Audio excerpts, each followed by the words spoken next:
দিতেন। এই জন্য আল্লাহ অন্ধকার সেই জগৎ থেকে উমরের মতো পাপিকে আল্লাহ ইসলামে আনলে আল্লাহ রাসূলের প্রধান সাহাবীদের ভিতরে অন্তর্ভুক্ত করলেন, হেদায়েতের উপর রাখলেন। আল্লাহ রাসূলের সব সাহাবীরা এইরকম ছিল। আজকের এই যুগেও কিয়ামত পর্যন্ত আল্লাহ যাদের গার্ডিয়ান হবেন তাদের অভিভাবক আল্লাহ গ্রহণ করবেন। এই বর্তমান রিসেন্ট দুনিয়ার কিছু এক্সাম্পল যদি আপনি দেখেন, বর্তমান যুক্তরাষ্ট্রের একজন বিখ্যাত চিকিৎসক ছিলেন, তার নাম ছিল ব্রানডন। এই লোকটা একজন চিকিৎসা বিজ্ঞানী ছিলেন, সেই সাথে তিনি ধর্মচর্চা করতেন, থিওলজি ধর্মতত্ত্ব নিয়ে পড়াশোনা করতেন। তিনি ছিলেন একজন খ্রিস্টান। জনাব ব্রানডন উনি ওনার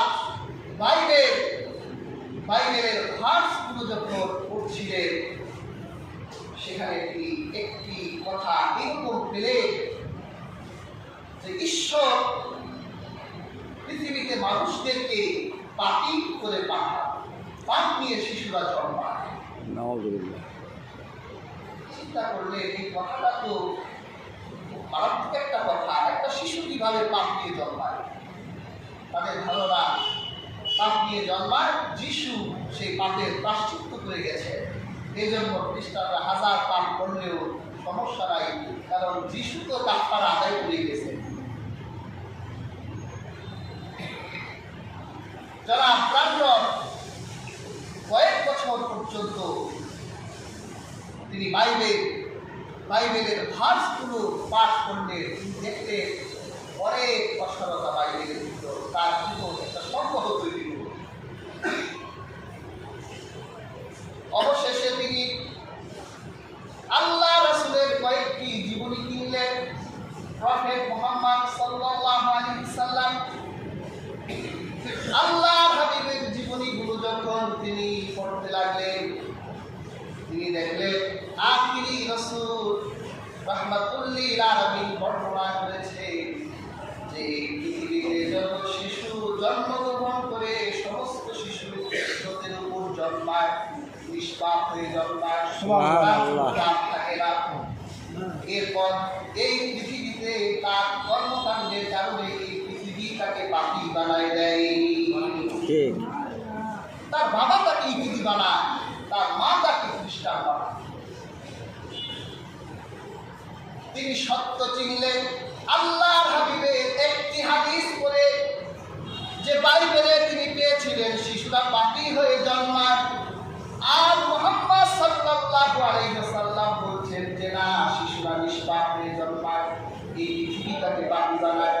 আল্লাহ রাসূলের একটি কথা তাকে সেই অন্ধকার নষ্টতা থেকে আলো হেদায়েতের উপর নিয়ে আসলেন। তিনি কালিমা পড়ে দিলেন।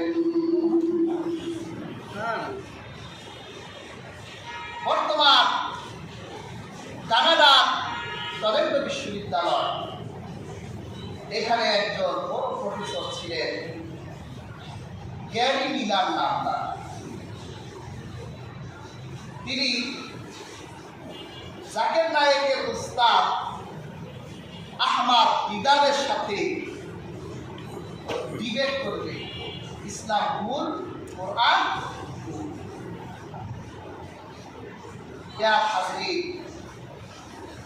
তিনি ব্যাপক পড়াশোনা করতে লাগলেন। দেখেন না, জাকির নায়েককে তুলনামূলক ধর্মের পক্ষে পৃথিবীতে তার সমান কেউ একজন। তার শিক্ষকটা কেমন ছিল? আহমদ দিদার। তিনি যখনই ডিবেট করে, তার সাথে ডিবেটে কেউ ভুলায়। প্রফেসর গ্যারি মিলার, তিনি ছিলেন একজন ম্যাথমেটিক্স প্রফেসর এবং তিনি ছিলেন একজন ফিলোসফার। যুক্তিবিদ্যার উপর তার পিএইচডি ছিল। তিনি চিন্তা করলেন, কোরআন বের করি, 1400 বছর আগের কোরআন, বোল্ড ভাষ্য, এটা দেখলে আমি হাজার হাজার ভুল ধরতেই পারব। কোরআন খুললে কোরআনের প্রথম পাতা যখন তিনি উল্টালে, তিনি দেখলেন কোরআন তাকে চ্যালেঞ্জ দিচ্ছে, লা রাইবা ফীহি যালিকাল কিতাব লা রাইবা ফীহি। তুমি যে বোল্ড ভাস্করের কোরআনের ভুল ধরতে বসেছো, কোরআন প্রথম পৃষ্ঠায় জবাব দিচ্ছে এটা সেই কিতাব যাতে কোনো ভুল নাই। এর রসটা খারাপ হয়েছে না? আমি ভুল ধরতে বসলাম, প্রথম পৃষ্ঠায় আমাকে জবাব দিচ্ছে কোনো ভুল নাই। এরপর পৃষ্ঠার পর পৃষ্ঠা উল্টায় চিন্তা করছে এটা অবশ্যই গ্রন্থ নয়, এটা মুহাম্মদের রচনা হতে পারে, কাজেই কোরআনের ভিতর হয়তো মুহাম্মদের জীবনী পাওয়া যেতে পারে। কিন্তু কোরআনের পৃষ্ঠা উল্টায় দেখে কোরআনের ভিতর মুহাম্মদ রাসূলুল্লাহ জীবনী নেয়। আমরা যাকে ভালোবাসি তার জীবনী লিখি না। প্রিয় হাজিরিন, তার নবীর নাম ছিল ঈসা। তিনি দেখলেন কোরআনের মুহাম্মদুর রাসূলুল্লাহর নাম শুধু 4 জায়গায়, আর কোরআনের ভিতরে ঈসা নবীর নাম আল্লাহ 25 জায়গায় লিখে দিয়েছে। ধর্মজাত তার নাম মাত্র 4 বার। যে ভুল ধরতে বসেছে তার নবীর নাম আল্লাহ কোরআনে 25 বার লিখে রেখেছে। ভালো লাগা তৈরি হলো। আমার নবীর নাম কোরআনে আল্লাহ পাক 25 জায়গায় দিলেন। বাইবেলের ভিতরে আমার নবীর যেই প্রশংসা করা হয়েছে, আমি তো দেখি কোরআনের ভিতরে তার চেয়ে বেশি প্রশংসা করা হয়েছে। আবার যখন সে চিন্তা করলো মুহাম্মদের জীবনী যদি এখানে নাই লেখা থাকে, তাহলে মুহাম্মদ নবীর একটা মেয়ে আছে ফাতেমা, হয়তো কোরআনের ভিতরে ফাতেমার নামে শত শত ভাস পাওয়া যাবে। কিন্তু দেখি ফাতেমার নামে কোরআনে কোনো সূরা নাযিল হয়েছে নাকি? নবীর স্ত্রীর নাম খাদিজা, তো দেখি খাদিজার নামে কোনো সূরা আছে নাকি? তাহলে বুঝবো যে এই কোরআন কণ্ঠ দিয়েছে মুহাম্মদের বোন আর মেয়ের নামে কোরআন। সে ভাসগুলি উল্টাতে গিয়ে দেখলো তার নবীর মা মারিয়ামের নাম আল্লাহ 34 বার কোরআনে দিয়েছে।